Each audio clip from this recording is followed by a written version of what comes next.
சென்னை மேடவாக்கம்னால எவ்வளோ பரபரப்பான ஊர்னு உங்களுக்கு தெரியும். ஆனால் அதே மேடவாக்கத்தில் கோயிலாஞ்சேரின்னு ஒரு ஊர் இருக்குது.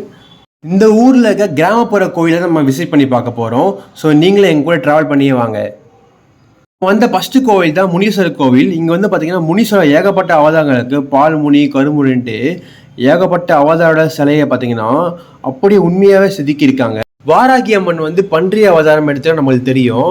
ஆனால் அது வந்து சிலையாவே தெரியல. உண்மையான அம்மன் இருக்க மாதிரியே பார்த்தீங்கன்னா அவ்வளோ தத்துரூபம் அந்த சிலையை செதுக்கிருக்காங்க. இந்த கோவில் பின்புறத்தில் பார்த்தீங்கன்னா ஒரு குளமும் இருக்குது. ஞாயிற்றுக்கிழமை வந்தாலே போதும் இங்கே கடை வெட்டி இங்கெல்லாம் வந்து அழகாக கொண்டாடுவாங்க. இந்த கோவிலில் இருக்க கடவுள்லாம் பார்த்தீங்கன்னா உண்மையாகவே அந்த காலத்தில் வாழ்ந்த மனிதர்கள் தான். அவங்க தான் இப்போ கடவுளாக வழிபட்டு வராங்க. இவங்கன்னா பார்த்தீங்கன்னா கிராமப்புறங்களில் கோவில்களில் காவல் தெய்வமாக வழிபட்டு வராங்க. இருக்க அரச மரம் பார்த்தீங்கன்னா ரொம்பவே பழமையான அரச மரம். அது போக பார்த்தா கோவில் பேக் சைடில் பார்த்தீங்கன்னா ஏகப்பட்ட ஆடுகள் கோழிகள் இருக்குது. நாங்கள் சாமி கும்பிட்டுட்டு நாங்கள் கிளம்பிட்டோம். நாங்கள் கோவில் வாசலில் பார்த்தீங்கன்னா அருவாவோட கருப்பசாமி உட்காந்துட்டு இருப்பார். அதுக்கு வந்து சுருட்டு படைப்பாங்க. சுருட்டு சாராயம் இந்த மாதிரிட்டு நம்ம இதெல்லாம் வேண்டிட்டு நம்ம இந்த கடவுளுக்கு படைச்சா நம்ம நினைச்ச காரியம் வந்து நிறைவேறுன்ட்டு இந்த கோவிலுக்கு வந்து நம்ம படைப்பாங்க. சில பேருக்கு நிறைய பேர் கிராமப்புறத்தில் பார்த்தீங்கன்னா குலதெய்வமாக பார்த்தீங்கன்னா அதிகமாக இருக்குது. இந்த சிலைங்கள்லாம் பார்த்தீங்கன்னா உண்மையாக பார்க்கவே ரொம்ப பயங்கரமாக அருவாவோட ரொம்ப ஆக்ரோஷமாக இருக்குது. பட் ஆனால் நம்ம நல்ல மனசோட போனால் நம்மளுக்கு எந்த இதுவும் இல்லை.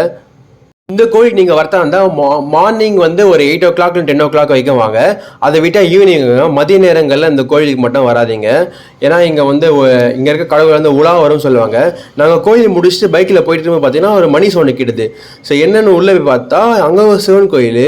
இங்கே புத்தாண்டுனால பார்த்தீங்கன்னா ஏகப்பட்ட மக்கள் வந்து இங்கே வந்திருக்காங்க. அப்போ பார்த்தீங்கன்னா அங்கே போகும்போது அபிஷேகம் நடந்துட்டுருக்கு. ஸோ நாங்களும் அந்த அபிஷேகத்தை பார்த்துட்டு சிவனுக்கு அபிஷேகம் பார்த்துட்டு நாங்களும் கிளம்பிட்டு பைக்கை ஸ்டார்ட் பண்ணால் பேக் சைடில் ஒரு அருவாவோட சாமி நின்றுட்டு இருக்காரு. என்னன்னு பார்த்தா அது ஒரு முனீஸ்வரர் கோயிலாம். என்னடா இப்போ தான் முனீஸ்வரர் கோயில் போனால் இங்கேருந்தே ஒரு காடுக்குள்ளே ஒரு முனீஸ்வரர் கோயில்ன்ட்டு துணிஞ்சு நாங்கள் 3 பேர் இறங்கிட்டோம். யாருமே வரல. நாங்கள் 3 பேர் தான் இருக்கோம். போகும்போதெல்லாம் அந்த முள் பார்க்கவே பயங்கரமாக இருந்தது. சரி எப்படியோ பார்த்துட்டு நாங்கள் 3 பேரை இறங்கிட்டோம். பக்கத்தில் விவசாயம் பண்ணியிருந்தாங்க. பார்க்கவே இயற்கை அழகோடு அவ்வளோ சூப்பராக இருந்துச்சு.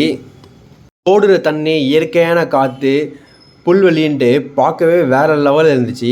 சரி நம்ம கிட்ட போயிட்டு நம்ம ஐயாவை பார்த்தா பிரம்மாண்டமாக இருக்கார். எங்களுக்கு ரொம்பவே ஷாக் ஆகிடுச்சு. நாங்கள் ஃபஸ்ட்டு பார்த்த முனீஸ்வரர் கோயில் நாங்கள் இது மாதிரி போயிருக்கோம், ஆல்ரெடி தெரியும். இவர் வந்து பார்த்திங்கன்னா காட்டுக்குள்ளே ரொம்ப ஊருக்குள்ளே இருக்கார். நாங்கள் பார்த்து ரொம்ப ஹாப்பி ஆகிட்டோம். அப்படியே சாமி கும்பிட்டு நாங்கள் இந்த 2026 புத்தாண்டை ஜாலியாக என்ஜாய் பண்ணோம். நீங்களே சேஃபாக என்ஜாய் பண்ணி நினைக்கிறேன். தேங்க்யூ ஃபார் வாட்சிங்.